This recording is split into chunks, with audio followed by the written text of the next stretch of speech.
अस्सलाम वालेकुम दोस्तों। मैं हूं अज़ीम महमूद और आप देख रहे हैं मिस्टर इंजीनियर। दोस्तों, आज की इस वीडियो में मैं आप लोगों को ये बताऊंगा कि आप एक पावर बैंक को खुद से किस तरह से बना सकते हैं। जी हाँ दोस्तों, आज की इस वीडियो में हम यही डिस्कस करने वाले हैं कि आप खुद से अपने लिए एक पावर बैंक किस तरह से बना सकते हैं। तो दोस्तों चलिए शुरू करते हैं।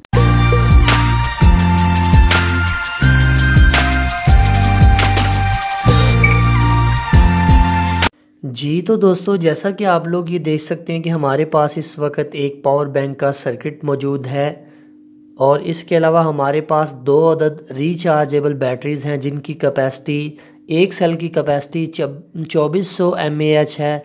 ये लियोन 3.7 वोल्ट का एक सेल है, एमपी कंपनी का है, मल्टी पावर कंपनी का। तो दोस्तों चलिए स्टार्ट करते हैं। आज की इस वीडियो में मैं आपको डिटेल के साथ ये बताऊंगा कि आप किस तरह से अपना पावर बैंक खुद से तैयार कर सकते हैं। बहुत ही इंतहाई आसान तरीकाकार होगा। सो मैं आप दोस्तों से यही रिक्वेस्ट करूंगा कि इस वीडियो को स्किप मत कीजिएगा।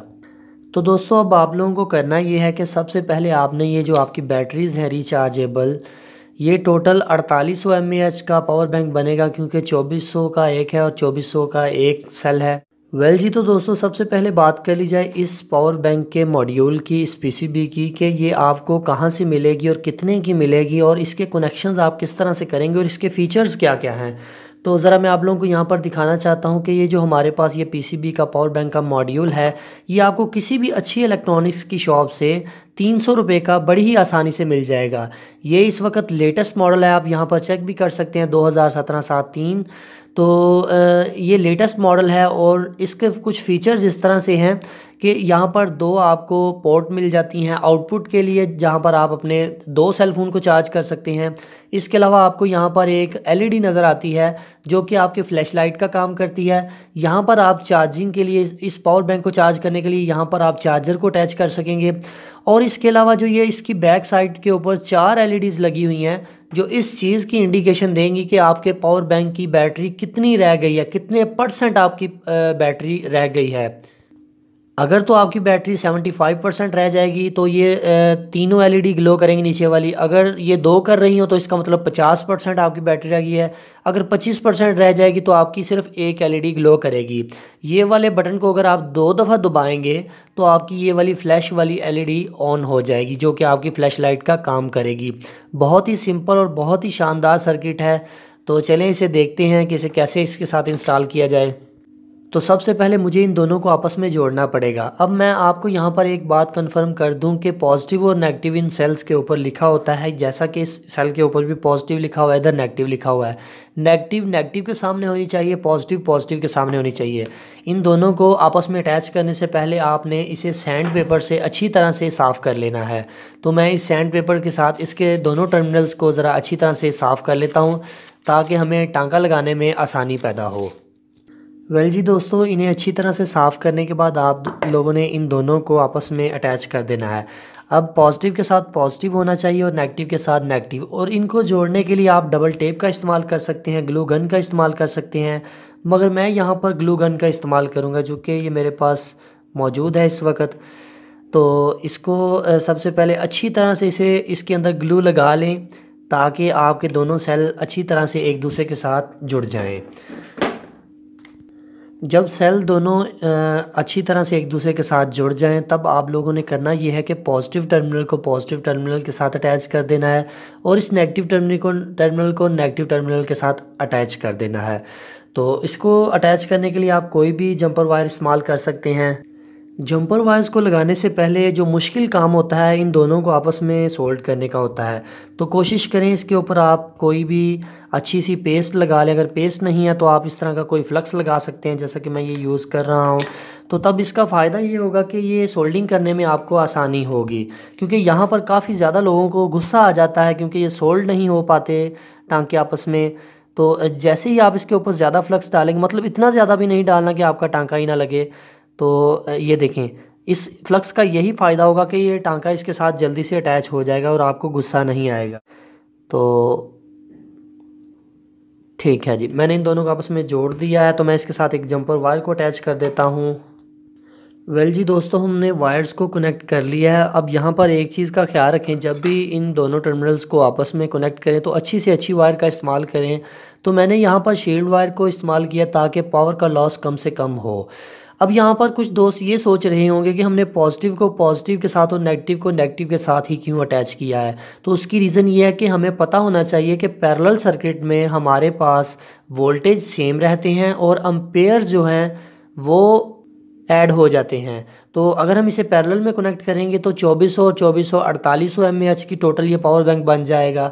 और अगर हम इन्हीं सेल्स को सीरीज़ में कनेक्ट करते हैं, इस पॉजिटिव को अगर इस नेगेटिव के साथ मिला देते हैं तो हमारे वोल्टेज जो हैं वो 7.4 वोल्ट हो जाएंगे, जबकि इसकी कैपेसिटी 2400 mAh ही रहेगी, क्योंकि सीरीज सर्किट में जो अम्पेयर्स हैं वो सेम रहते हैं।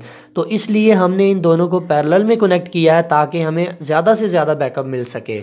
अब इसके बाद जो हमारा अगला स्टेप है, हमने इसे एक जंपर वायर कनेक्ट करनी है, जिसमें हमने इस तरह की 2 वायर्स ले लेनी है। कोई भी आप वायर लगा सकते हैं, मगर कोशिश करें अच्छी से अच्छी वायर हो। तो यहाँ पर जो ये ब्लू कलर की है, इसे मैं पॉजिटिव टर्मिनल के साथ अटैच कर देता हूँ। जहाँ पर पॉजिटिव लिखा हुआ है मैं इसे पॉजिटिव के साथ अटैच कर दूँगा। और इसके बाद जो ये वाइट है इसे मैं नेगेटिव के साथ अटैच कर देता हूँ। वायर्स को कनेक्ट करने के बाद अब बारी आती है इस पीसीबी को इसके साथ एडजस्ट करके इसके ऊपर इसके कनेक्शंस को करने की। तो इस पीसीबी को मैं एडजस्ट करने से पहले ये देख लेता हूँ कि हमारी पॉजिटिव साइड कौन सी साइड पर आ रही है, नेगेटिव कौन सी साइड पर आ रही है। अब मुझे करना ये है कि इन सेलों के ऊपर, ये जो बैटरीज़ हैं इनके ऊपर इस पीसीबी को एडजस्ट करना है, मगर उससे पहले मैं इसके कनेक्शंस को करूँगा। इन वायर्स को छोटा कर देता हूँ ताकि ये मुझे बुरी ना लगें। और यहाँ पर जहाँ पर बी पॉजिटिव लिखा है यहाँ पर मैं बैटरी का पॉजिटिव टर्मिनल लगाने वाला हूँ, और जहाँ पर ये बी नेगेटिव लिखा हुआ है मैं यहाँ पर बैटरी का नेगेटिव टर्मिनल लगाने वाला हूँ। बस इतना सा काम करने वाला रह गया है।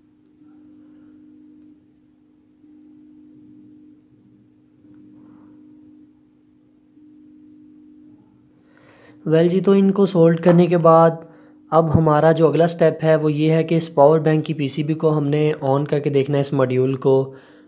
तो इसे टेस्ट करने से मुराद ये है, यानी कि इसको ऑन करने से मुराद ये है कि ये जो यहाँ पर की लगी हुई है जिसे हम बटन कहते हैं, अगर आप इसे एक दफ़ा प्रेस करेंगे तो आपका पावर बैंक ऑन हो जाएगा। आप लोग ये देख सकते हैं कि हमारा पावर बैंक ऑन हो चुका है और अभी 3 एलईडीज़ ग्लो कर रही हैं। इसका मतलब हमारी जो बैटरी है वो अभी 75% चार्ज है। ये वाली पावर बैंक की बैटरीज अभी 75% चार्ज हैं। तो अब मुझे करना ये होगा कि इसको इसके ऊपर एडजस्ट करना है। सो ये आपके ऊपर डिपेंड करता है कि आपने इसे इस तरह से एडजस्ट करना है। अगर आप इस तरह से एडजस्ट करेंगे तो आपको नीचे से ये ठीक से नज़र नहीं आएगा कि आपकी कितनी बैटरीज रह गई हैं। अगर इस तरह से करेंगे तो ज़्यादा बेटर रहेगा। तो अगर मैं इस बटन को 2 दफ़ा प्रेस करता हूँ तो हमारी फ्लैश लाइट ऑन हो जाती है। ये देखें, ये एमरजेंसी टॉर्च का काम भी देगा ये आपको, ये वाला पावर बैंक, और ये आपको साथ में चार्जिंग का काम भी करेगा, आपके सेलफ़ोन को चार्ज भी करेगा। तो ये आपके ऊपर डिपेंड करता है कि आपने इसको किस तरह से यूज़ करना है। तो अब मैं इसको यहाँ पर एडजस्ट कर लेता हूँ अच्छी तरह से। यहाँ पर इसे एडजस्ट करने से पहले मुझे करना ये होगा कि मैं डबल टेप का इस्तेमाल करूँगा। डबल टेप को मैं यहाँ पर लगा देता हूँ। डबल टेप लगाने का ये फ़ायदा होता है कि ये दोनों साइडों से टेप होती है, तो ये आपके किसी भी सर्किट जो इसके ऊपर आप इसे एडजस्ट करेंगे उसे फ़ौरन से पकड़ लेगी। और इसके बाद मैं इसके अंदर ये ग्लू डाल दूँगा ताकि हमारा सर्किट जो है वो अच्छी तरह से हमारे इस रिचार्जेबल सेल के साथ चिपक जाए।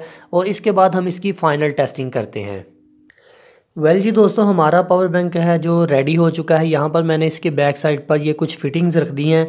इस फिटिंग का मुझे सबसे बड़ा फ़ायदा ये होता है कि ये एज ए हीट सिंक भी काम करती है। ये हमारी एलसीडीज़ के सर्किट के अंदर से निकलती हैं।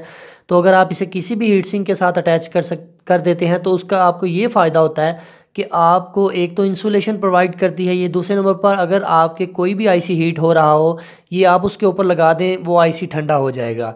तो इसलिए मैं इसे ज़्यादा पायदारी के लिए इसके साथ मैं ये यूज़ कर रहा हूँ। अब बारी आ जाती है फ़ाइनल टेस्टिंग की। तो फ़ाइनल टेस्टिंग में सबसे पहले मैं इसे चार्ज करके चेक करूँगा कि आया हमें इसकी चार्जिंग किस तरह की देखने को मिलती है। तो जैसे ही मैं इसे लगाता हूँ तो आप लोग ये देख सकते हैं कि जिस तरह सेलफ़ोन की चार्जिंग होती है उसी तरह ही इसके अंदर चार्जिंग हो रही है। सबसे बड़ी और मज़े की बात ही इसमें मुझे ये लगी है कि जिस तरह से सेलफ़ोन की चार्जिंग होती है उसी तरह से ही इसके अंदर वो चार्जिंग हो रही है। तो कुछ पावर बैंक होते हैं जिनमें सिर्फ एक ही लाइट ऑन रहती है, तो इसमें मुझे यह बहुत ही अच्छा फ़ीचर लगा इसका कि ये देखें जिस तरह एक जेन्युइन पावर बैंक या जिसे आप चाइनीज़ पावर बैंक कहते हैं वो काम करता है, उसी तरह से ही ये पावर बैंक वाला मॉड्यूल हमारे पास काम कर रहा है। जब भी आप पावर बैंक को बनाएं तो कोशिश करें उसे सबसे पहले फुली चार्ज कर लें, उसकी बैटरीज़ को अच्छी तरह से चार्ज कर लें ताकि जब वो फुल हो जाए फिर बाद में उसे इस्तेमाल करें, क्योंकि उसकी रीज़न ये होती है कि उसका बैकअप टाइम अच्छा हो जाता है। और अगर आप उसे बनाते वक्त ही इस्तेमाल करना शुरू कर देते हैं तो उसका बैकअप टाइम आपको फिर ठीक तरह से नहीं मिलता। मैं इसे फुली चार्ज होने के लिए छोड़ देता हूँ। जब ये फुली चार्ज के करीब पहुँच जाएगी फिर हम इसके साथ मोबाइल लगाकर इसका बैकअप टाइम को देखेंगे कि ये किस तरह से हमें बैकअप टाइम प्रोवाइड करता है, आया हमारा सेलफोन चार्ज भी होता है कि नहीं इससे। तो जी दोस्तों, अब लास्ट पर बारी आ जाती है इस जो हमने पावर बैंक को बनाया है 4800 mAh का, इसको टेस्ट करने की। तो इसे टेस्ट करने के लिए मैं ज़रा 2 सेलफोन इसके साथ कनेक्ट कर देता हूँ, एक सैमसंग का, दूसरा हमारा नोकिया का। तो ये देखिए आप चार्जिंग स्टार्ट हो चुकी है, चार्ज होना शुरू हो चुका है। मैं कुछ देर के बाद, अभी 743 हुए हैं, तो मैं कुछ देर बाद टेस्ट करूंगा कि इसके जो 58% है ये कितने % तक बूस्ट करता है। तो मैं वीडियो को इतनी देर तक पॉज कर देता हूँ। तो जी दोस्तों, अभी 747 हुए हैं, तो हमारी जो बैटरी है वो 60% चार्ज हो चुकी है। मतलब कि थोड़ी सी देर 3 से 4 मिनट के अंदर इसने 2% को चार्ज कर लिया है। तो दोस्तों बात आ जाती है कि ये पावर बैंक आपको कितने का टोटली पड़ता है। प्राइस का मैंने आपको आगे बताया है। ये जो पीसीबी है आपको ये मिलती है 300 रुपये की। इसके अलावा ये जो सेल है, एक सेल की प्राइस जो है वो 170 रुपये है। और इसके अलावा बस ये 2 चीज़ें ही हैं, 170 और 170, और इसके अलावा यह 300। तो ये बन गए, ये तकरीबन 700 के करीब आपकी प्राइस का ये पावर बैंक बन जाता है, जो कि आपके 2 सेल फोन्स को चार्ज कर सकता है।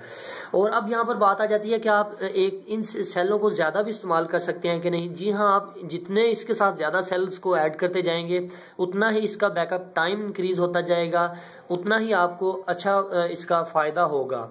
तो ये तो था दोस्तों आज का तरीकाकार पावर बैंक को बनाने का। इंशाल्लाह नेक्स्ट वीडियो में मैं आपको सेल फोन की बैटरी से एक पावर बैंक बनाने का तरीकाकार बताऊंगा। इसके अलावा आपको और मजीद चीज़ें भी बताऊंगा कि आप किस तरह से एक अपने सेल फोन के लिए एमरजेंसी पावर बैंक को बना सकते हैं।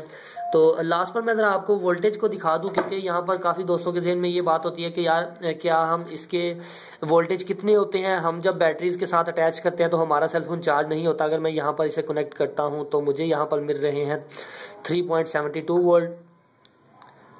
जी हाँ, 3.75-74 बैटरीज के ऊपर इतने वोल्टेज आ रहे हैं। जबकि अगर मैं आउटपुट की हब के ऊपर चेक करूं तो आउटपुट की हब के पॉइंट ये है,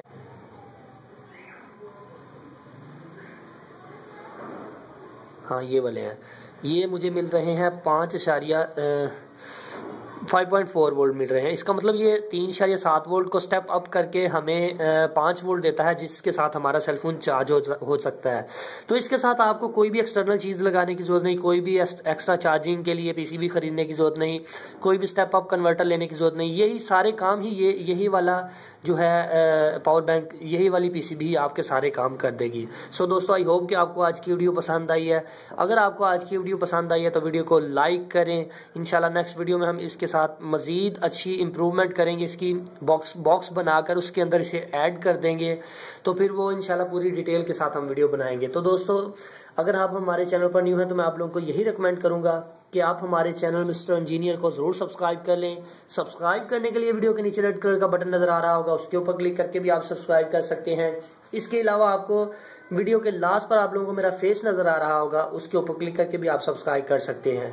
तो दोस्तों, इसी के साथ मुझे अपनी दुआ में याद रखिएगा। अल्लाह हाफ़िज़।